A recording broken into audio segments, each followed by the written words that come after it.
नमस्कार. मी Ghanshyam Mane. Talk with the celebration या कार्यक्रमामध्ये दिनेश नायकवाडे संचलित सेलिब्रेशन फोटो स्टुडिओमध्ये मी आपणा सर्वांचं पुन्हा एकदा स्वागत करतो.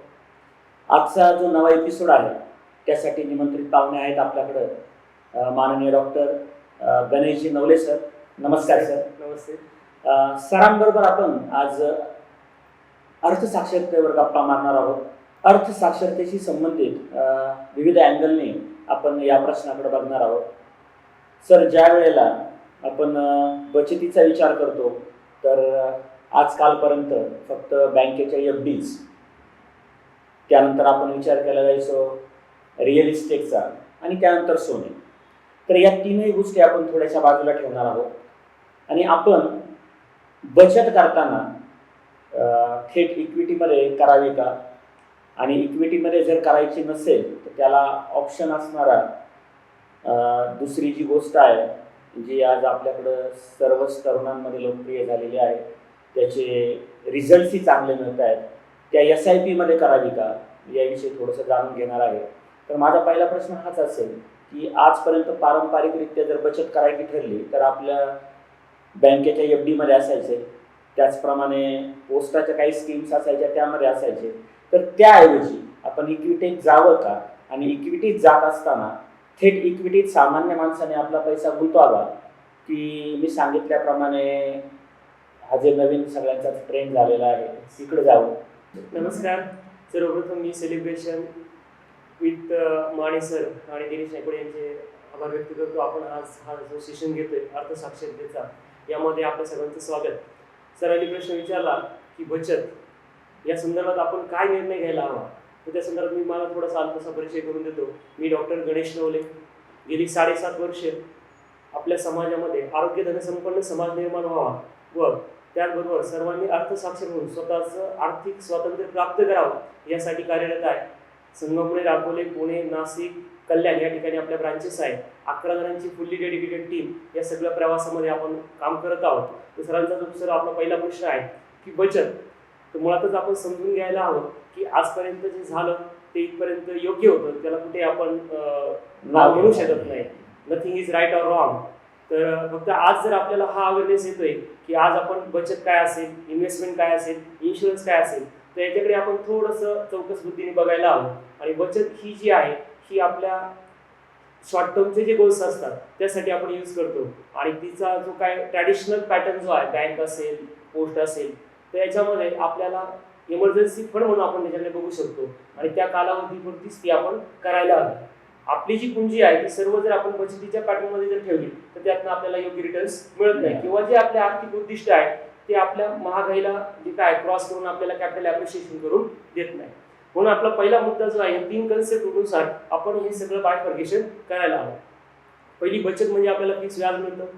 गुंतवणूक जी आहे, जो तुम्ही दुसरा प्रश्न विचारला की आपण इक्विटीमध्ये गुंतवणुकीचा जी चॉईस आहे ती घ्यायला हवी का, तर ज्या ठिकाणी गुंतवणुकीचा विषय येतो त्या ठिकाणी इक्विटी हा त्यातला जो काय हा सुंदर आणि योग्य असा पर्याय आहे. परंतु हीच गुंतवणूक करत असताना त्या ठिकाणी जे काय आपल्याला मिळणार आहे त्याला आपण रिटर्न्स म्हणतो, किंवा मराठीमध्ये आपण त्याला परतावा म्हणतो. तर आपण ह्या कन्सेप्ट सुरुवातीला समजून घ्यायला हवं. आपण बचत बघितली, बचतीवरती फिक्स व्याज मिळतं. ज्या ठिकाणी आपण गुंतवणूक बघतो त्या गुंतवणुकीवरती आपल्याला जो आहे तो परतावा मिळतो. आणि जो पुढचा पार्ट असतो, जो विमा आपण घेतो, त्या विम्यामध्ये आपल्याला जे आहे ते संरक्षण मिळतं. म्हणून प्रत्येक कुटुंबाने आपलं हे सगळं आर्थिक नियोजन करत असताना या 3 व्याख्या ज्या आहेत, कन्सेप्ट जे आहेत ते समजून घ्यायला हव्यात. आणि मग आपला जो प्रश्न आहे की बचत तर नक्कीच करावी, परंतु त्या 6 महिने 1 वर्षाचा जो आपला कालावधी असेल त्यासाठी आपण ही बचत ट्रॅडिशनल वेने बँक असेल, पोस्ट असेल, जो इमर्जन्सी फंड आहे तो तुम्ही बँकेमध्ये प्रिपेअर करू शकतो. त्याच्या पुढचा जो आहे, मग आपण इक्विटीत जावं का, तर इक्विटीत जाण्यासाठी जर आपलं इक्विटी कन्व्हिक्शन क्लिअर असेल, आपल्याला त्याच्याबद्दलचं नॉलेज असेल आणि आपण स्वतः रिस्क घ्यायला तयार आहे, आणि सब्जेक्ट टू आपलं फायनान्शियल प्लॅन रेडी आहे. जर आपला फायनान्शियल प्लॅन रेडी आहे, त्या प्लॅननुसार आपण प्रॉपरली सगळं इन्शुरन्स प्लॅनिंग आणि इन्व्हेस्टमेंट प्लॅनिंग केलेलं आहे, तर त्याच वेळेला आपण डायरेक्ट इक्विटीमध्ये एंट्री करायला हवी. अदरवाईज त्याला सबसिडरी असणारा जो दुसरा ऑप्शन आहे म्युच्युअल फंड, तर जे एक प्रोफेशनली मॅनेज सिस्टीम इंडियामध्ये आहे, तर तिचा आपण ॲडव्हान्टेज घेऊ शकतो. इनडायरेक्टली आपण इक्विटीमध्येच गुंतवणूक करतो, पण त्याला एक प्रोफेशनल मॅनेजमेंटची आपल्याला काय होते साथ मिळते आणि मग आपले जे काही फायनान्शियल गोल्स आहेत ते आपल्या इन्फ्लेशनला ओव्हरकम करून आपल्याला कॅपिटल ॲप्रिशिएशन क्रिएट करून देतात आणि आपले प्रॉपर गोल जे आहेत ते त्यावेळेला फुलफिल होतात. अशा प्रकारची गुंतवणूक करण्यासाठी डीमॅट अकाउंटची गरज असते का? एखाद्याला सुरुवात करायची असेल SIP साठी तर डीमॅट अकाउंट लागतं का, की विदाऊट डीमॅट अकाउंटही आपण सुरू करू शकतो? तर ही जी काही गुंतवणूक आहे ही पूर्णपणे सेबी ऑथराइज जे प्लॅटफॉर्म आहे तिथनं आपल्याला मिळते आणि याच्यामध्ये आपण जर बँकेमध्ये अकाउंट होतो त्याही वेळेला आपल्याला KYC हे डॉक्युमेंट द्यावं लागतात आणि आता नवीन जो ट्रेंड चालू आहे तर डीमॅट म्हणजे काय तर डिमटेरियलाइज स्टेटस. फॉर एक्झाम्पल आपलं जर SBI बँकेमध्ये अकाउंट आहे तर आपण त्याचं मोबाईलचं ॲप यूज करतो, इंटरनेट बँकिंग यूज करतो, तर जे काय आपण इंटरनेट बँकिंग किंवा ते जे सॉफ्टवेअर यूज करतो त्याला डीमॅट फॉर्मॅट म्हणतात आणि हे कंपल्सरी आहे का तर शेअर मार्केटमध्ये कंपल्सरी आहे आणि तेच जर म्युच्युअल फंडमध्ये घेतलं तर अजून एक फिजिकल मोड आणि ऑनलाईन डीमॅट मोड हे दोन्ही ऑप्शन अवेलेबल आहे. पण मेजॉरिटी जे आहे ते डीमॅट मोडमध्ये आहे आणि डीमॅटचं सिम्पल मिनिंग आहे का डिमटेरियलाइज. हे क्लायंटच्या वारसदारांना भविष्यामध्ये हे जे काही गुंतवणूक केलेली आहे याचा ॲसेस इझिली असावा, त्याचे ट्रान्झॅक्शन इझिली करता यावे, वारसदाराला कुठेही त्रास होऊ नये म्हणून हा डीमॅटचा फॉर्मॅट आलेला आहे आणि तो आपल्या जे CB असेल, इन्कम टॅक्स असेल, बँकिंग असेल, आपलं ईमेल ID, मोबाईल नंबर या सगळ्या ठिकाणी आपल्याला त्या डीमॅटचा ॲसेस घेता येतो. एखाद्याला SIP जर चालू करायची असेल तर साधारणतः ती किती रकमेपासून आपण करू शकतो हा एक महत्त्वाचा प्रश्न. आणि त्याच्यानंतर SIP जर गरज पडली आपल्याला तर ती लॉंग टर्मसाठी असावीच, मात्र इमर्जन्सी जर काढायची वेळ आली तर तिचा जो एंट्री लोड आहे तो साधारणतः किती % असतो, एक्झिट लोड किती असतो आणि परत त्या परताव्यावर शॉर्ट टर्म गेम आणि लॉंग टर्म गेम हा जो टॅक्स आहे हा किती आहे साधारणतः? एकदम छान प्रश्न आहे की आपण किती सुरुवात करायला पाहिजे. SIP ची मूळ रक्कम जर बघायला गेलं तर महा आपण 100 रुपयापासून अगदी SIP सुरू करू शकतो, पण ती प्रत्येक कुटुंबाने किती करावी तर यातलं जे काही आपण थंब रूल्स म्हणतो त्याप्रमाणे आपण ही सुरुवात करत असताना की जो आज अनमॅरिड आहे, न्यूली जॉईन झाला, त्याचे फर्स्ट इन्कम फर्स्ट मंथचं त्याच्या अकाउंटला क्रेडिट होत आहे तर त्या अकाउंटला क्रेडिट झालेल्या इन्कम सोबत त्याने फर्स्ट SIP जी आहे ती त्याच्या इन्कमच्या 50% अमाऊंटनी करायला हवी. सब्जेक्ट टू त्याच्या लायबिलिटीज काय आहे हा पार्ट सेकंडरी असेल, पण जर लायबिलिटी काही नसतील तर त्याने 50% करायला हवी. आपण त्याला लाईफस्टाईलच्या स्टेजेस म्हणतो, तो त्याचं जेव्हा मॅरेज होते त्यावेळेला तोच 50%चा रेशो आहे तो 40% वर येतो. ज्या वेळेला फर्स्ट किड त्याच्या फॅमिलीमध्ये येते त्यावेळेला हाच रेशो 35% वरती येतो. सेकंड किड त्यावेळेला असेल त्यावेळेला हा 35% ऑफ इन्कम जे असेल ते आपण हे SIP मध्ये विथ इन्शुरन्स कव्हरेज जे आहे आपण त्याला म्हणतो की फायनान्शियलचा पोर्टफोलिओ जो आहे याच्यासाठी आपण ॲलोकेट करायला हवा आणि याच्यातनं काय होईल की आपली फायनान्शियल जर्नी जी आहे ती इझी आणि स्मूथ असेल. मी ज्या वेळेला एखादा फंड निवडण्याचा प्रसंग येतो तर कोणता क्रायटेरिया लावला पाहिजे? काही जणांचं म्हणणं असतं फ्लेक्सी कॅप असावा, काहींना स्मॉल कॅपमध्ये जास्त संधी सापडते, काहींना हायब्रिड फंड लागतो, काहींना अजून आता आपण बाहेरच्या देशांमधल्या मार्केटमध्ये सुद्धा गुंतवणूक करू शकतो हा फंड लागतो. तर याची काही प्रपोर्शनॅलिटी असायला हवी का हा एक मुद्दा. आणि दुसरी गोष्ट असेल की फंड कोणताही असो त्याचं जे मागचं जे रेकॉर्ड आहे ते मॅटर करतं का नव्याने जर आपल्याला जर एखादा फंड घ्यायचा असेल तर? तर याला आपण जो काय ना ही जी प्रोसेस आहे याला आपण चॉईस ऑफ फंड्स म्हणतो किंवा ॲसेट ॲलोकेशन म्हणतो. एक आमच्या प्रॅक्टिकल भाषेमध्ये ॲसेट ॲलोकेशन म्हणतो.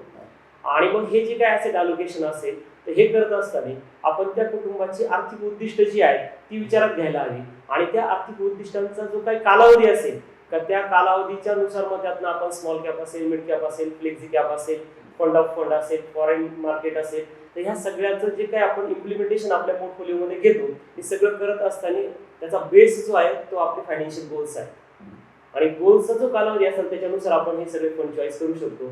आणि या फंडचं ट्रॅक रेकॉर्ड बघावं का तर नक्कीच बघावं, कारण आपण पैसे आपल्या कष्टाने कमवलेले पैसे आहेत आणि त्यावेळेला जेव्हा आपण हे इन्व्हेस्ट करतो तर ते करत असताना आपल्या गोलनुसार आपण त्या फंडची चॉईस, त्याचा फंड मॅनेजर कोण आहे, त्याचे एक्सपेन्स रेशो काय आहे, तर या सगळ्या गोष्टी बॅकएंडला बघायला हव्यात. माझ्यासारखी तुमच्यासारखी एखादी सर्वसाधारण फॅमिली असेल तर त्याचं SIP ची गुंतवणूक मंथली साधारणतः 10 ते 15 हजार असते. तर मग 10 ते 15 हजारासाठी साधारणतः जास्तीत जास्त किती फंड्स तुम्ही रेकमेंड कराल की असायला हवेत?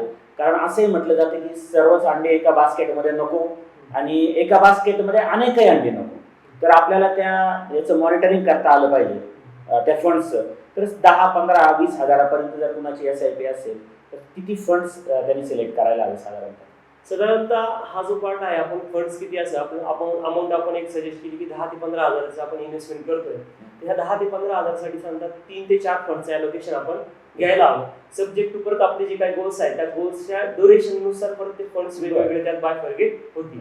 ॲट द एंड हा आपला जो पार्ट आहे, फंड सिलेक्शन असेल, ॲसेट अलोकेशन असेल, मी आताच बोलले की वॉरन बफेट सरांनी पण आपल्याला सांगितलेलं आहे की जे गुंतवणुकीचे काय असेल ना महागुरु आहेत की त्यांचं असं म्हणणं आहे की सर्व एक जे आहे ते एका बास्केटमध्ये नको आहे किंवा एकाच प्रकारची नको आहे.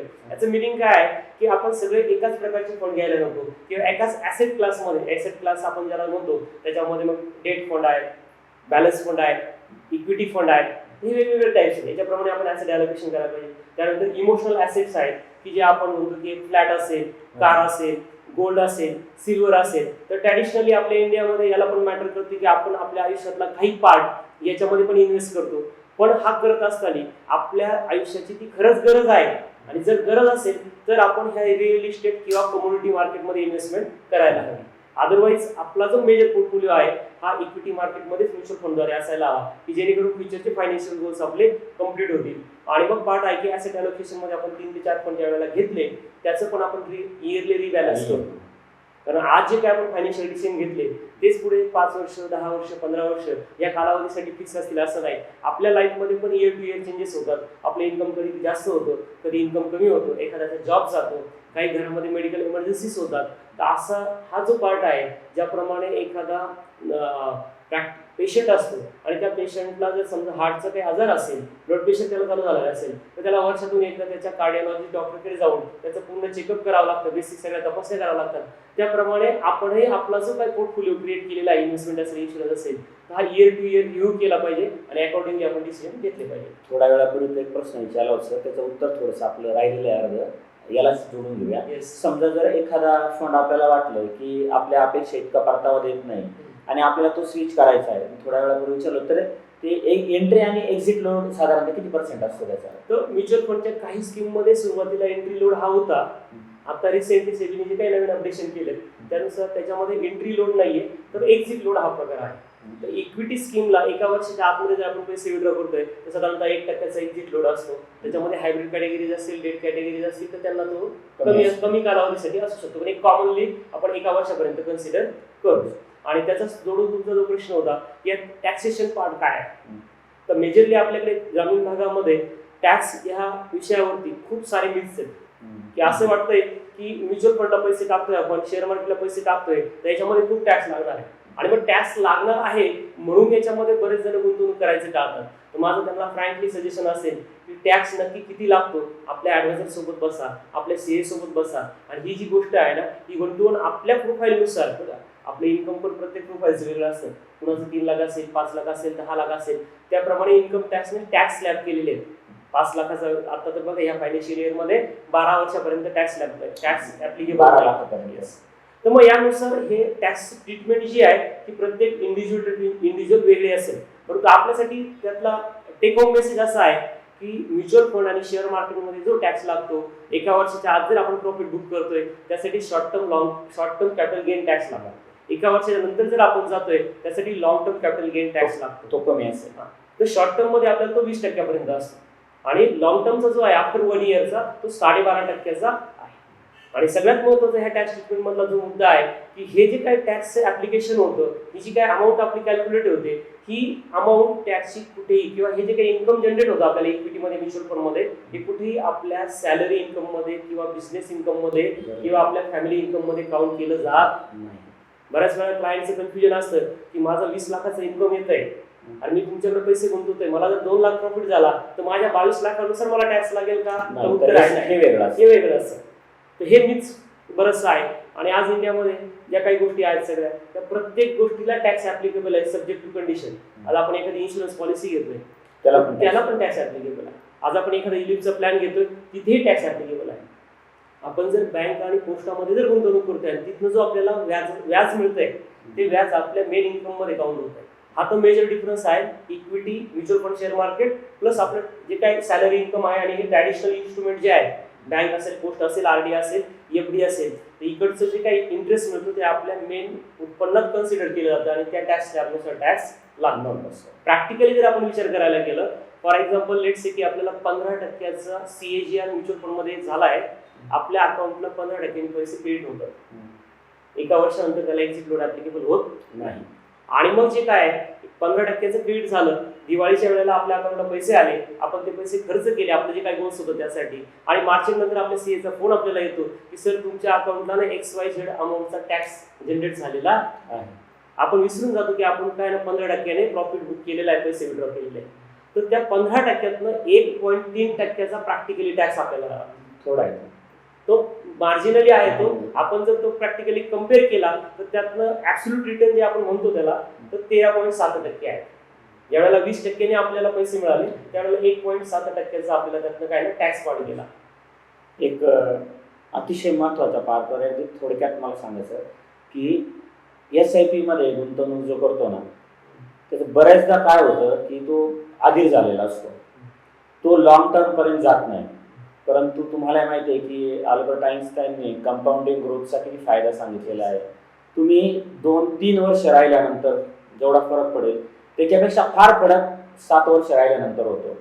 7 वर्षाच्या ऐवजी तुम्ही 10 वर्ष जर थांबल्या तर त्याच्याही अधिक पटीमध्ये त्याचा फायदा होतो. तर ही जी कंपाऊंडिंग ग्रोथ आहे ना, ही जर समजा आकडेमोड करून जर थोडक्यात सांगता आली ना तर ती आपल्या प्रेक्षकांसाठी महत्त्वाची असेल. नक्कीच महत्त्वाचा मुद्दा आहे. आपण जेव्हा ही गुंतवणूक करतो त्यावेळेला त्यातलं आपलं जर गोल डिफाईन नसेल आणि म्युच्युअल फंडमध्ये एवढा ट्रान्झॅक्शन इज आहे की आपण इझिली आपल्या मोबाईलमधनं ते ॲप ओपन करून सगळे ट्रान्झॅक्शन करू शकतो लगेच. येस. आणि त्यातनं होतं काय की आपले गोल्स एका बाजूला राहतात आणि आपण इन्स्टंट जे काय आपले इमर्जन्सीज आहेत त्याच्यासाठी आपण ते फंड्स युटिलाइज करतो. त्याच ठिकाणी आपलं जे काही कन्व्हिक्शन आहे, FD असेल, पोस्टामध्ये आपण RD केलेली असेल, त्याचनंतर आपण काही पॉलिसीज घेतलेल्या असेल, तर त्या ठिकाणी आपण 10 वर्ष, 15 वर्ष, 20 वर्ष ह्या कन्व्हिक्शननी आपण तिथे इन्व्हेस्टमेंट करत असतो. PPF असेल तर 15 वर्ष आपली होल्डिंग कॅपॅसिटी असते. आणि म्युच्युअल फंड हे एवढं स्मूथ आपल्याला टूल अवेलेबल आहे तर तिथे आपण इझिली लगेच जरी आपलं गोल्स 10 वर्षासाठी असेल तर आपण 2-3 वर्षामध्ये ते विड्रॉलचा चान्स घेतो. रक्कम बऱ्यापैकी दिसली का आपण विड्रॉ करतो. पण ही आपली ह्युमन टेंडन्सी आहे आणि मेजरली ही आपल्या इंडियामध्ये इमोशनल बेसवरती खूप एफेक्ट करते. आणि जी काही वेल्थ क्रिएशनची जर्नी व्हायला पाहिजे ती होत नाही, गोल्सही फुलफिल होत नाही. आणि याचा प्रॅक्टिकली लॉस जर आपण बघायला गेलो तर आपण साधारणतः जर 1 लाख रुपयाची गुंतवणूक आज केली असेल तर 5 वर्षामध्ये त्याचं जे काय व्हॅल्युएशन 15% CAGR जरी कन्सिडर केला तर साधारणतः 2 लाखावर जातं. पुढच्या 10 वर्षामध्ये त्याचं जे काय व्हॅल्युएशन आहे ते साधारणतः 4 लाख रुपये होतं. 15 वर्षामध्ये 8 लाखावरती व्हॅल्यू जातं. 20व्या वर्षी जे आहे ते 16 लाखाचं व्हॅल्यू होतं. आणि जे काय 25 वर्ष होतील त्यावेळेला त्याचं 32 लाखाचं व्हॅल्यू होतं. 30 वर्ष झाल्यानंतर 64 लाखाचं व्हॅल्यू होतं. ज्याप्रमाणे आपला बुद्धिबळाचा सारीपट आहे त्याच्यावरती आपण जर सपोज एक दाना ठेवला तर 64 घराची जी व्हॅल्यू होते ती खरबोपती जी काय व्हॅल्यू निघते ना त्या प्रमाणात जाते. तर हे प्रॅक्टिकली पॉसिबल आहे. आपण जर बॅक रेकॉर्ड जर व्हेरीफाय केलं, आपण ऑनलाईन पण गुगल करू शकता की तिथे बऱ्याच म्युच्युअल फंडनी 25 वर्षात 30 वर्षामध्ये ह्या कंपाऊंडिंग रेट ऑफ इंटरेस्टची जादू दाखवलेली. प्रॅक्टिकली त्याचे सरांचं म्हणणं असं आहे की जर तुम्ही SIP मध्ये गेला तर तुम्ही लॉंग टर्म साठी असायला हवे. आता मला एक जाणून घ्यायचे सर, आज कालपर्यंत आपण SIP विषयी बऱ्यापैकी सगळ्यांना ज्ञात होतं, पण आता SWP आलेलं आहे. ते पण सगळ्यांना माहिती आहे की SWP मध्ये आपण एक 5-10 वर्ष पैसे जर ठेवले SIPचे आणि नंतर त्याची SWP जर केली तर आपला एक पेन्शन प्लॅन तयार होतो. आणि हल्ली कोणत्याही क्षेत्रामध्ये सुरुवातीला तरी गव्हर्नमेंटमध्ये तरी पेन्शन होते, आता गव्हर्नमेंटमध्ये सुद्धा पेन्शन नाही आहे. त्याच्यामुळं SWP सगळीकडे आता आपल्याला ऐकायला मिळतंय. तर तुम्हाला पण तो अनुभव आलाय का की SIP करणारे तुम्हाला कस्टमर मिळवण्यासाठी बरेचसे प्रचंड मेहनत करावी लागली, आता कुठेतरी तो फ्लो चांगला चालू झालाय.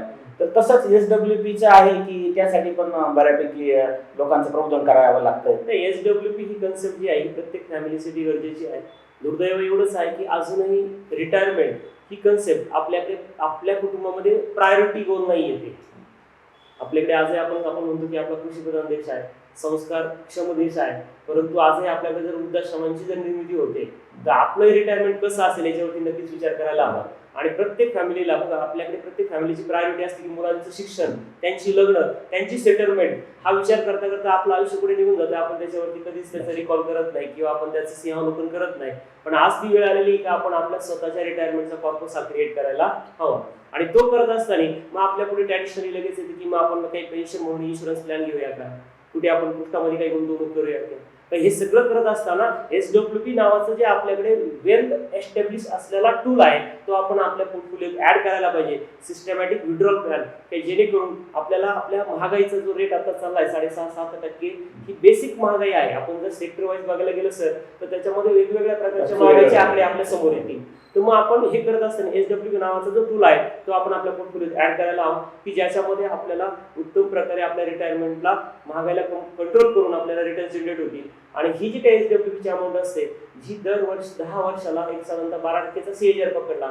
फॉर एक्झाम्पल आज जर आपण 1 कोटी रुपयाची जर गुंतवणूक एक रकमी करतोय तर त्या 1 कोटी रुपयाच्या गुंतवणुकीला आपल्याला 50,000 रुपयाची जी काही रक्कम आहे ती पेन्शन म्हणून दर महिन्याला चालू होते. आणि 10 वर्षानंतर जशी महागाई डबल होणार आहे त्याचप्रमाणे आपण जो काही 1 कोटीचा कॉर्पस इन्व्हेस्ट केला होता त्याची व्हॅल्यू 2 कोटी रुपये झालेली असते.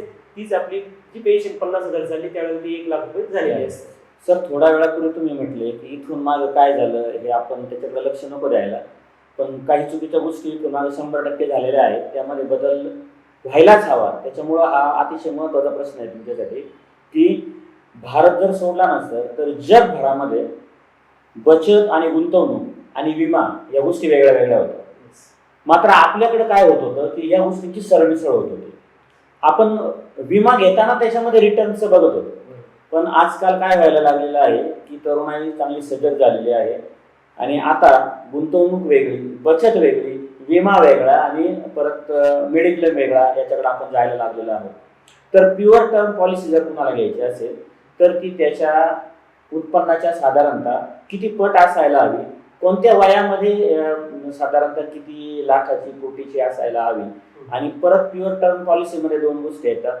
एक अशी की जर काही अपघातानं काही झालं तर कुटुंबाला मिळणारं उत्पन्न, आणि दुसरी अशी आहे की थोडासा हप्ता जादा आहे, तुम्ही बऱ्यापैकी काळापर्यंत सर्वाइव्ह केलं 60 वर्ष 80 वर्ष तर 60-80 वर्षानंतर थोडीशी रक्कम पण मिळते. तर मग या दोन्ही पॉलिसीपैकी कोणती घ्यावी आणि साधारणतः उत्पन्नाच्या किती पट आपली ती प्युअर टर्म असायला हवी. तुमच्या प्रश्नाला जोडूनच थोडंसं मी त्याला कनेक्ट करतोय आपल्या पुन्हा आर्थिक नियोजनाशी. तर आपण हा विमा जो आहे आपला हा आर्थिक नियोजनाचा पाया आहे आणि हा पाया पक्का जर असेल तर त्यानंतर आपण जी काही गुंतवणूक करतोय ती जी काही सुरक्षित राहू शकते.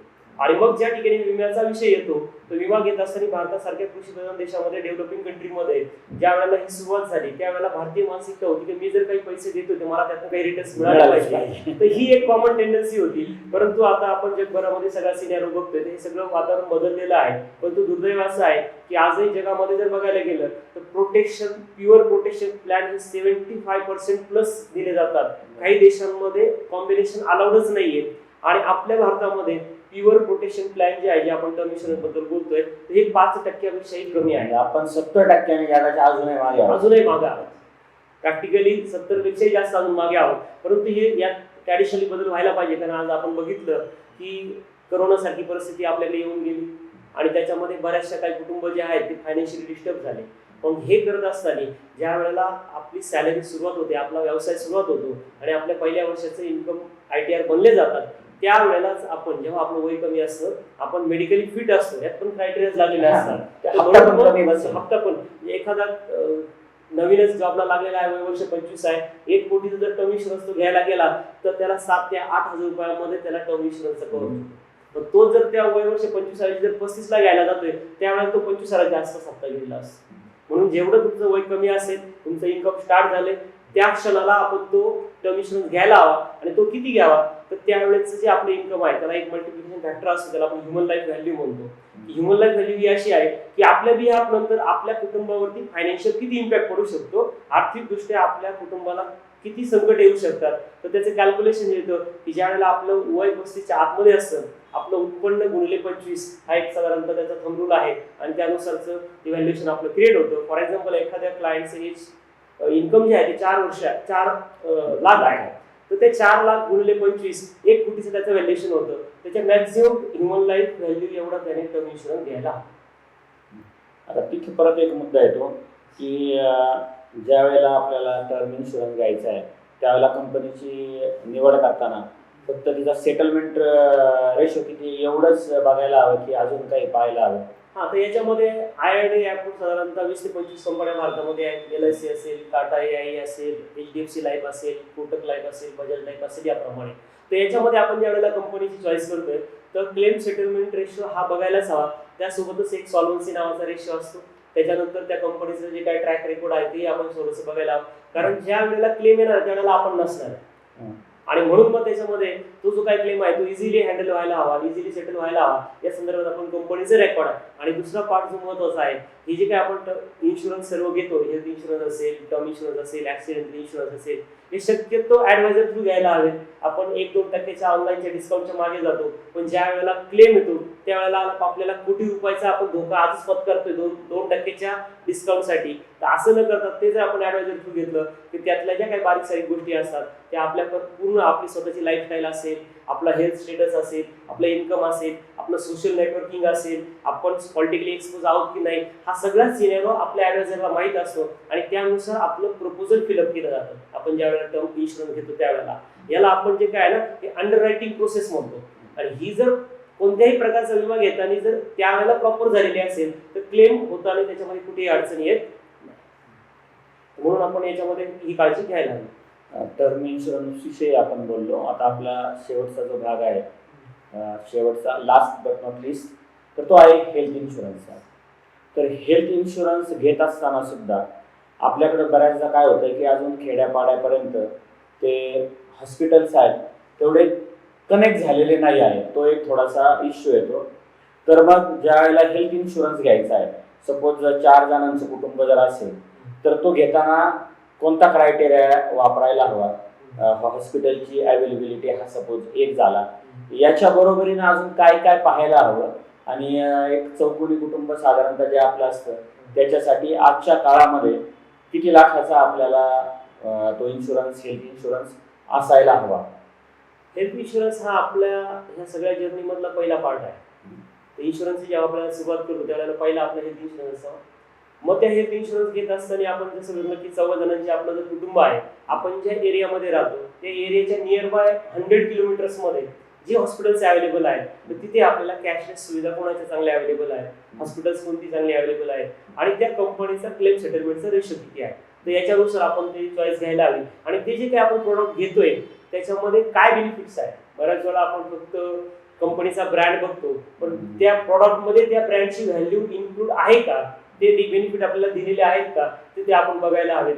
त्याच्याने आपल्याला काय होईल की आपला जो काही क्लेम होतो त्यावेळेला ती पूर्ण अमाऊंट आपल्याला मिळू शकेल असं आपण बेनिफिट साधारणतः कोणत्या 2-3 महत्वाच्या गोष्टी आपण पाहायला हव्यात.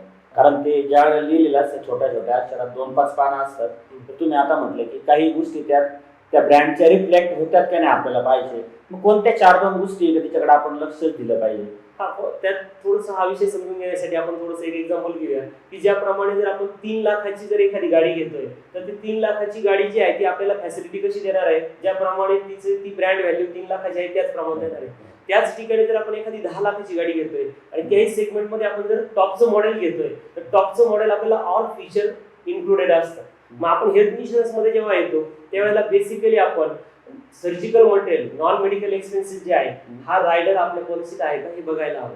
कोरोनाच्या काळामध्ये बऱ्याच जणांचा असा इश्यू झाला की 1 लाख रुपयाची क्लेम अमाऊंट आली आहे आणि कंपनीने 70,000, 80,000, 85,000 याप्रमाणे आपल्याला क्लेम दिला. वरची जी काही 25-30 हजाराची अमाऊंट होती आपल्याला ती मिळालेली आहे. आणि त्यात मग ते रिझन आलं की जे काही सर्जिकल मटेरियल आहेत, ग्लोव्ज आहेत, कॉटन्स आहेत, बँडेज आहे, हॉस्पिटलचे ऍडमिनिस्ट्रेशन चार्जेस आहेत, फूड चार्जेस आहेत, तर हे चार्जेस त्याच्यामध्ये मिळालेले आहेत. तर मग तो जो महत्वाचा मुद्दा आहे की नॉन मेडिकल आयटम्स किंवा सर्जिकल आयटम्स आपण त्याला एनवी म्हणतो, तर हे आपल्या पॉलिसीमध्ये इन्क्लूड असायला हवा. पुढचा एक रायडर येतो की रेस्टोरेशन नावाचा. पॉलिसी घेताना आपण 4 मेंबरसाठी ज्या वेळेला घेतो त्यात आपण ती फॅमिली फ्लोटरची घ्यावी. इंडिव्हिज्युअल घ्यायला गेलं तर थोडंसं कॉस्टली जातं, पण फॅमिली फ्लोटर घेतलं तर त्याच्यामध्ये आपल्याला प्रीमियम कमी जातो. आणि मग रेस्टोरेशन हा असा बेनिफिट आहे की फॉर एक्झाम्पल तुम्ही विचारला तो प्रश्न की आपला 14 जणांच्या फॅमिलीला किमान किती इन्शुरन्स असावा, तर एक 10 लाखापर्यंत तरी आपला इन्शुरन्स असायला हवा.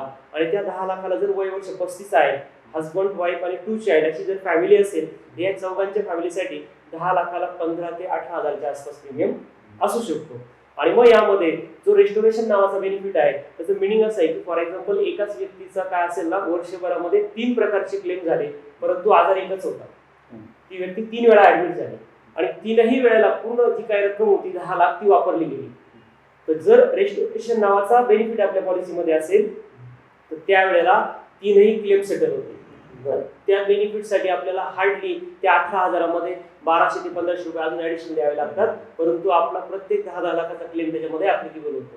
मग त्याला आमच्या भाषेमध्ये आपण म्हणतो की सेम पर्सन सेम इलनेस. व्यक्ती तीच आहे, आजार तोच आहे, परंतु वर्षभरामध्ये त्याला मल्टिपल टाइम्स त्याला ऍडमिट करावं लागते.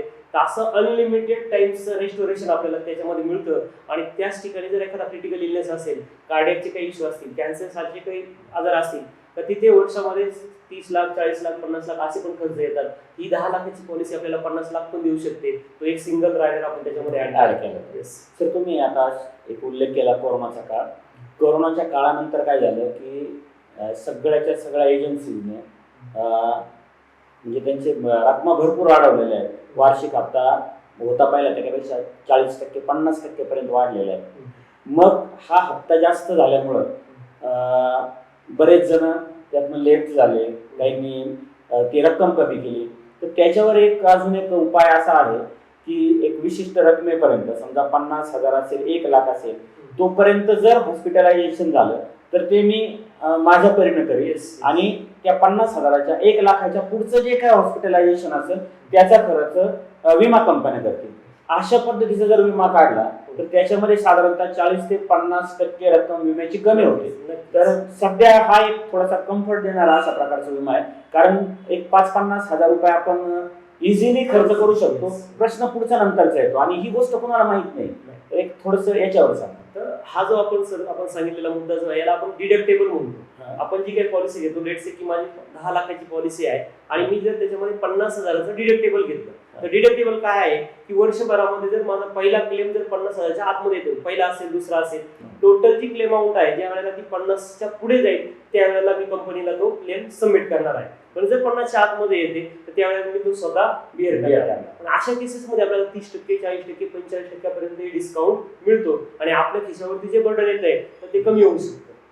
मग बऱ्याच वेळा काय होतं की ह्या सगळ्या हेल्थ इन्शुरन्स इंडस्ट्रीला किंवा हेल्थच्या क्लेमच्या संदर्भात जे काही रिजेक्शन असतात, जे ऑब्जेक्शन्स येतात, त्याच्यामध्ये 4 फॅक्टर महत्त्वाची कारणीभूत आहे. पहिला, आपण जी काही पॉलिसी घेतो त्यावेळेला आपण मेडिकल हिस्ट्री जी डिक्लेअर करतो ती प्रॉपर करायला हवी. दुसरा पार्ट आहे, आपण ज्या हॉस्पिटलमध्ये ऍडमिट होतोय तर त्या ठिकाणी आपलं जे काही मेडिकल रेकॉर्ड आहे ऍडमिट असताना ते प्रॉपरली मेन्शन व्हायला हवं. मग तुम्ही जसा उल्लेख केला की आपल्या ग्रामीण भागामध्ये हॉस्पिटल अजून तितक्या लेवलला अपडेट झालेली नाहीये, तर त्यांच्याकडचं जे काय पेशंट ऍक्च्युअली ऍडमिट असतो, त्याला त्रास झालेला असतो, त्याला ट्रीटमेंटची गरज असते, परंतु पेपरवरती ती दिसत नाहीये, म्हणून त्या काही मेडिकल निग्लिजन्स आपण म्हणतो त्यामुळे क्लेम रिजेक्ट होतात. नॉन डिस्क्लोजर, पहिला पार्ट जो बघितला की पेशंटची माहिती अपूर्ण आहे, पेशंटने एखादा आजार आहे तो सांगितला नाहीये, तर नॉन डिस्क्लोजर मध्ये क्लेम रिजेक्ट होतो. तिसरा पार्ट येतो, आम्ही ज्या वेळेला तुमची इन्फॉर्मेशन तुमच्या वतीने ज्या वेळेला कंपनीला सबमिट करतो त्याही ठिकाणी काही मिस अंडरस्टँडिंग होऊ शकतं. आणि चौथा पार्ट, कंपनीकडनं निग्लिजन होऊ शकतं. तर अशा ह्या 4 फॅक्टरला मिळून हा क्लेम जो आहे हा कन्सिडर केला जातो. म्हणून आपण हा सगळ्या 4 गोष्टींचा विचार करून यातनं वे आउट कसं काढता येईल या पद्धतीने आपण क्लेमकडे बघितलं पाहिजे की नाही, माझी पॉलिसी आहे, मला प्रत्येक ठिकाणी कॅशलेस मिळालंच पाहिजे. तर हा आपला जो बालहट्ट आहे हा नसावा. कारण कोणताही इन्शुरन्स घेतला तर तो प्रत्येक ठिकाणी कॅशलेस मिळेल असं नाही. कारण हे डिपेंड असतं आपण ज्या हॉस्पिटलला ऍडमिट होतो ते आणि ती कंपनी, या दोघांमध्ये जर कॅशलेस ऍग्रीमेंट असेल तर कॅशलेस सुविधा मिळते, आणि कॅशलेस नसेल तर रिएम्बर्समेंटला आपण जाऊ शकतो. आणि काही ठिकाणी अपवादात्मक अशाही केसेस असतात की त्या ठिकाणी कंपनीने पूर्ण सेवा बंद केलेल्या असतात. तो त्यांचा काही इंटरनल इश्यू असू शकतो, परंतु अशा ठिकाणी आपण इमर्जन्सी फक्त ट्रीटमेंट घेऊ शकतो आणि पुढच्या ट्रीटमेंटला आपण कॅशलेसला किंवा रिएम्बर्समेंटला जाऊ शकतो. सरांनी बोलताना एक फार छान मुद्दा सांगितला. आजपर्यंत तुम्ही आणि आम्ही ऐकलेलं होतं की डॉक्टर पासून काही लपून ठेवता कामा नये, वकिलापासून काही लपून ठेवता कामा नये. आता ही तिसरी गोष्ट तुम्ही लक्षात ठेवायची सगळ्यांनी की आपण मेडिक्लेम करताना ज्याच्याकडे करतोय त्याच्यापासून सुद्धा काही लपून ठेवता कामा नये. नाहीतर हप्ते भरून सुद्धा जर अशी दुर्दैवी वेळ आली आणि आपण काही जर हाईड केलेलं असेल तर आपला क्लेम पास होऊ शकत नाही. धन्यवाद सर. आपल्यासारख्या ठिकाणी राहून अतिशय अपडेटेड नॉलेज तुमचं आहे आणि ते नॉलेज आमच्या माध्यमातून, सेलिब्रेशनच्या माध्यमातून तमाम अकोलेकरांच्या समोरच नाही तर आजूबाजूच्या तालुक्यांमध्ये आणि जिल्ह्यामध्ये निश्चितच जाईल आणि याचा उपयोग सेलिब्रेशनच्या प्रेक्षकांना निश्चितच होईल. तुम्ही या ठिकाणी आलात आणि आमच्याबरोबर या अतिशय क्लिष्ट विषयाला सोपं करत चर्चा केली त्याबद्दल सेलिब्रेशनच्या वतीने धन्यवाद. नमस्कार. धन्यवाद सर. मी टीम सेलिब्रेशन आणि सर आपल्या सर्वांचे स्वागत करतो. पुन्हा एकदा धन्यवाद व्यक्त करतो. आपण ही मला इथे संधी दिली आणि आमचा जो काय उद्देश आहे की चला अर्थसाक्षर होऊया, आरोग्य धनसंपन्न समाज निर्माण करूया, ह्या चळवळीमध्ये तुम्ही सहभागी झालात त्याबद्दल तुमच्या सर्व टीमचे धन्यवाद आणि प्रत्येकाला आरोग्य धनसंपन्न होण्यासाठी शुभेच्छा. थँक्यू.